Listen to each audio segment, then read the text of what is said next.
সেই জন্য তাকে ষড়যন্ত্রের শিকার হয়ে দেশ থেকে মৃত্যুর মুখে ধরে পড়তে হয়েছিল, তাকে হত্যা করা হয়েছিল। এবং এরপরে দেশের একটি বেগম খালেদা জিয়া 9.5 বছর ফ্যাসিস্ট সরকার স্বৈরাচার সরকারের বিরুদ্ধে গ্রামে গঞ্জে গেলে আবারও গণতন্ত্র প্রতিষ্ঠা করেন। তাই গণতন্ত্র রক্ষা করা হলো রক্ষার কবচ একমাত্র বিএনপি। বিএনপি গণতন্ত্র রক্ষা করে।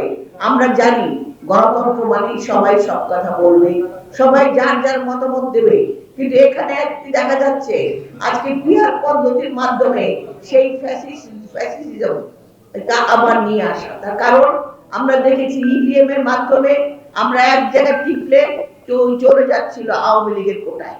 এইভাবে তারা ভোটের সিস্টেম করেছিল একবার, কিন্তু তারা পারেনি। আজকে পিআর সিস্টেমটা কি?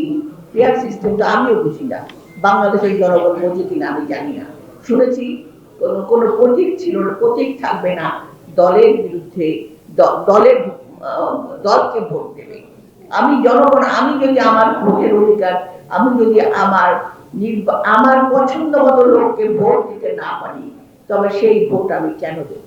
আমার তো ভোটের অধিকার রইল না। এই লক্ষ্যে তো আমরা এতদিন আন্দোলন করেছি, ভোটের অধিকারের মধ্য দিয়ে সত্যিকারের জনগণ সরকার প্রতিষ্ঠা করা। তাই আজকে বলতে চাই, আমরা বিএনপি, আপনারা অনেকে, অনেক নেতাকর্মী যারা বিভিন্ন সময় নির্যাতিত হয়েছে, বিভিন্ন সময় আপনারা কাজ করেছেন, আজও করে যাচ্ছেন।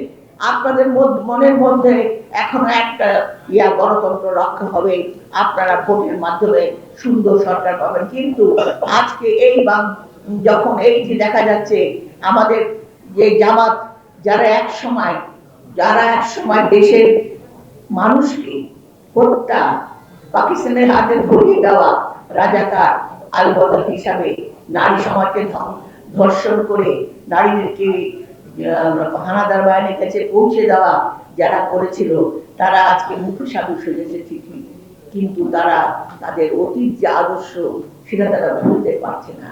তাই আজকে দেখে তারা আবারও ক্ষমতায় আসার জন্য আমাদের যে এতদিনের সংগ্রাম, এতদিন যে আমরা আন্দোলন করছি, সেই আন্দোলনকে ধ্বংস করার চেষ্টা করছে নির্বাচন বন্ধ করে দিয়ে। তারা হয় পিছিয়ে দেবে, না হয় দেশে অস্থিতিশীল অবস্থা সৃষ্টি করবে। তাই কিন্তু বাংলাদেশের জনগণ, আপনারা বিএনপি এত বড় একটা দল, যে দল এইটা কখনো হতে দেবে না। নির্বাচন হবে, মানুষের ভোট দেবে, হবে, এটাই আমাদের প্রতিজ্ঞা।